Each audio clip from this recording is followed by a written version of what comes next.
dalim përtej, cilat kanë qenë bashkitë ose me zona që kanë patur performancën më të mirë dhe cilat me performancën më të keqe? Nëse mund thuhet, po besoj kjo nuk është sekret se statistikat janë aty. Jo, statistikisht bashkitë e vogla normalisht që kanë pas një performancë diçka më të dobët sa i përket pjesës ekonomike dhe financiare, pavarësisht se ka pas edhe bashkitë tjera të cilat pastaj kanë pasur një performancë ndoshta kjo lidhet edhe me pozicionin gjeografik të bashkive. Kryesisht bashkitë bregdetare kanë qenë bashkitë më të shnoshta ekonomikisht, kryesisht kryeqyteti, pastaj që ndahet që është një njësi komplet tjetër dhe duhet të ketë një status komplet tjetër. Qytetet e mëdha po ashtu. Pra praktikisht ndarja territoriale, nëse se e shohim në nivelin e organizimit, ka pas nevojë sepse u bën 10 vjet. Pas 10 vjetëve ne kemi nxorrën ca konkluzione. Pra praktikisht këtu nuk bëhet fjalë që hajde të marremi, tulemi edhe të ndajmë hartën në 1, 2, 3, 4, 5 bashki sipas këtyre preferencave. Ajo çka është të nxjerrim që tek harta të shkojmë bazë treguesve që këto kanë. Edhe në fakt kjo ka ndodhur. Pra, qoftë niveli i pjekurisë së buxhetit, qoftë mundësitë e tyre që kanë si buxhet, qoftë mundësitë e tyre që kanë si kapacitetet njerëzore, qoftë mundësitë e tyre për të zhvilluar politika, qoftë mundësitë e tyre për të zhvilluar kapacitetet e veta. Pra praktikisht gjithë ajo që vjen në atë propozim për ndarjen territoriale vjen si pasojë e asaj e treguesve që vijnë. Pra nuk është historia që hajde bëjmë një hartë tash se duam ne ta bëjmë hartë. Pra është në bazë performance. Patjetër që është në bazë performance, por është edhe diçka tjetër. Për shembull kishim rastin e para pak ditëve kishim rastin e një diskutimi, unë vi nga Qarku i Lezhës, që ishte për pjesën e Mirditës. Në Lezhë është bashkia Mirditës. Të them të drejtën, unë isha pjesë e komisionit të ndarjes territoriale dhe administrative, por isha i vetmi që nuk reagova për një furtunë gotë që përfaqësues të opozitës dolën me deklarata që mos luani Mirditën, nuk duhet të shkrihet Mirdita. Po, një fortunë gotë shumë e çuditshme në fakt, sepse e para punës Mirdita nuk është vetëm një identitet krahinor. Mirdita është edhe identitet historik. Edhe Mirdita ka qenë përpara se ne të jena këtu, Mirdita është prapë e Mirdita do të jetë përgjithmonë. Pra praktikisht ajo çka përfaqëson Mirdita nuk është një vendim administrativ. Ajo apo ligjor. Mirdita përfaqëson shumë më shumë se sa për të mos diskutuar asnjëherë. Edhe ekzistenca që Mirdita të jetë bashki, a mos të jetë bashki, në atë komision nuk është diskutuar ndonjëherë. Pra nuk është plan për ta fare. Nuk ka qenë ndonjëherë kjo historia.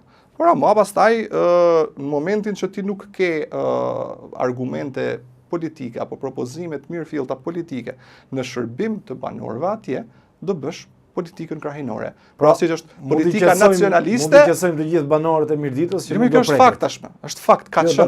Pra nuk ka pas asnjë të qetësu sepse ka qenë fakt. Mund ta thash edhe herë. Mirdita nuk ka qenë në plan. Mirdita është shumë e madhe, që të diskutohet në gjëra kaq të vogla. Pra nuk duhet të shkojë mendja kujt, as i ka shku mendja kujt që Mirdita duhet apo mos duhet. Kemi një situatë shqetësuese për banorët e zonës, flasim gjithmonë në Prrenjës. I druhet Partia Socialiste që mund të ketë protesta në bashki të ndryshme nëse do të mbyllen Prrenja, se ishte një prej tyre, por mund të ketë edhe të tjera. Arber, sipas dijenisë time, shumë kohë më përpara, ndoshta gaboj, po Librazhi dhe Prrenja si bashkë kanë qenë. Sipas dijenisë, po këtë nuk e di. Ata thonë nuk kemi qenë asnjëherë, jemi ndryshe. Atëherë po e marr se ata e dinë më mirë se unë. Banorë flasin. Okej.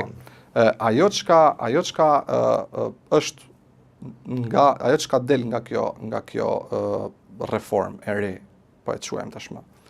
Është propozuar që të ndodhë. Është koncepti i qytetit. Pra praktikisht, në qoftë se të kthejmë që dal pastaj prapë te pjesa e Prrenjës dhe Librazhit, po kthejmë prapë ke Qarku im. Në qoftë se në bashkinë e Mirditës, po marr prapë shembull bashkinë e Mirditës. Ne kemi 2 qytete. Kemi Rrëshanin, kemi edhe Rubikun. Janë 2 qytete, të cilat përfaqësimin në Këshillin Bashkiak do ta kenë secili me kuotat e veta. Pra në qoftë se ka 20 anëtar të Këshillit Bashkia e Mirditës, 5, 6, 7 në bazë të numrit të popullsisë do të jenë përfaqësues që do zgjidhen vetëm për Rubikun. Pjesa tjetër do zgjidhet vetëm do zgjidhet për Rrëshenin, edhe të gjithë do bëjnë Këshillin e Bashkisë Mirditës. Gjithashtu, administratori i qytetit është automatikisht edhe zëvendëskryetari i bashkisë. Pra praktikisht në çdo qytet sot, se në qoftë se kjo ishte edhe gjëja më e mirë në fakt që unë mendoj se ka dalë nga kjo reformë, çdo qytet sot në Shqipëri do ketë një si thënë administrat të vetën edhe do ketë një nivel tjetër tashmë të drejtimit. Pra, në qoftë se një bashki me 2 qytete do ketë kryetarin e bashkisë qytetit baza, edhe do ketë edhe zëvendëskryetarin e bashkisë që është administratori i cili do të jap shërbimet atje në qytet. E njëjta histori është edhe Prenjasi. Pra praktikisht do ketë kuotat e veta përfaqësuese në Këshillin e Bashkisë. Që ta kuptojmë pak më mirë këtu, ndjes. Pra nëse do ketë shkrirje me librazhin, nën kryetari i bashkisë Librazh Prenjas do të jetë i Prenjasi. Po patjetër. Edhe do të jetë aty në Prenjas, do ketë zyrën Prenjas, do japi shërbimet në Prenjas, edhe anëtarët e Këshillit do të jenë, pra nuk mundet për me ndodh që në zgjedhjet vendore, anëtarët e Këshillit për shkak edhe të numrit popullsisë që ndoshta Kjo do ndodhi me gjitha bashkitë që do mbyllen. Kjo do ndodhi me gjitha bashkitë e Shqipërisë. Po, marrim bashkinë e Lezhës. Bashkia e Lezhës ka 2 qytete. Ka qytetin e Lezhës dhe qytetin e Shëngjinit. E njëjta histori do jetë edhe për bashkinë e Lezhës. Pra, njësia administrative e Shëngjinit, qyteti i Shëngjinit do ketë administratorin. Njëkohësisht do ketë edhe zëvendëskryetarin e bashkisë, detyrueshëm ligjërisht që do të jetë nga Shëngjini. Pra, në Këshillin e Bashkisë, Bashkia e Lezhës ka 41 anëtar të Këshillit. Pra, po marrim për qytetarët, shërbimet nuk mbyllen në qytet. Jo, absolutisht jo. Pra, qendrat urbane do të jenë përsëri të aksesueshme dhe nëse më përpara ne nuk kemi pas, ta them Mamurras, nuk e kemi pas këtë lloj të funksionimit, tash Mamurrasi si qytet do ketë njësitë administrative me më shumë shërbime edhe me administratorin që është zëvendëskryetari i bashkisë. Dhe për ta mbyllur diskutimin për reformën territoriale, nëse opozita nuk e jep votën e saj, do ta votoni vetëm? Në vjesht, flasim gjithmonë. Atëherë, ne është bërë një punë voluminoze, edhe është bërë një raport, është bërë një propozim, edhe nuk mundet për me ndodhë, që ta kthej pak në terma kështu, të bësh 9 muaj edhe mos dalish kurrkun. Patjetër që do dalim, patjetër që është dalë me propozim. Edhe me patjetër që unë mendoj se ne vjesht do kemi një reformë territoriale administrative. Më kujtohet edhe kur ishte i ndjer i Bashkim Fino, deputeti PS-s në 2014 i bëri një intervistë sepse votimi për reformën e atërshme territoriale u bë 2015. Dhe një ditë diskutimi ishte, opozita nuk mori pjesë dhe tha ne do ta çojmë para vetëm nëse ata nuk na bashkohen. Dhe ashtu ndodhi.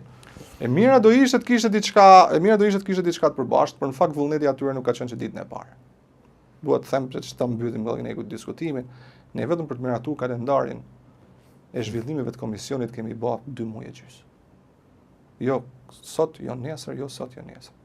2 muaj e gjys. 2 muaj e gjys kemi. Mirë, ndrojmë pak temën e diskutimit, shkojmë tek ajo që ka qenë zhvillimi më i fortë i këtij viti, por ndoshta i këtij 10 vjeçari që lidhet me protestat para kryeministrisë. Po vijojnë përsëri, më jep komentin tënd. Malti je një deputet i ri, je larg asaj influencës, po them, negative të problemeve që mund të ketë patur qeverisja, por gjithsesi je përfaqësues i Partisë Socialiste. Si ke parë gjithë këtë qasje që ka protesta, gjuajtje me vezë, kritika online, sulme online, shumë intensive? Atëherë, dinamika protestës ka ndryshuar edhe opinionin, në thënë drejtën. U bën ca ditë tash që u bën 50 ca ditë. 60 ditë hyrje. Po, kemi hyrë në ditën e 60 të zhvillimit protestave, edhe unë nuk kam qëndru nuk kam nejt pa qëndrimet e mia, që i kam bërë normalisht edhe publike edhe në daljet publike në media, por ama edhe në rrjetin social. Ajo çka u pa fillimisht në ditët e para të protestës, them të drejtën, unë mendoj që mos të bëhemi përsëritës her pas here të këtyre diskutimeve. Ajo që ndodhi në ditët e para të protestës, fillimit para protestave, nisja për rastin e Zvërnecit, që të them të drejtën, diçka e tillë ndodhi edhe dikun ja 3 muaj përpara edhe në Rjoll, edhe unë pata majti qëndrim për atë, ishte shumë e drejtë. dalja qytetare, përkrahja qytetare e problemeve, thënia problemeve të përditshme, normalisht që qëndrojnë. Edhe ne kemi thënë këtë.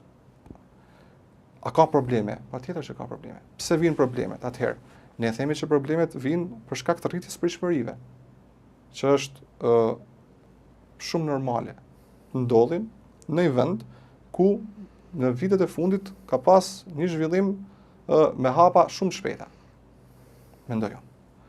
Edhe pastaj evolimi deri në atë protestën që është sot, deri në atë protestën para parlamentit, unë jam deputet normalisht, nuk jam komod.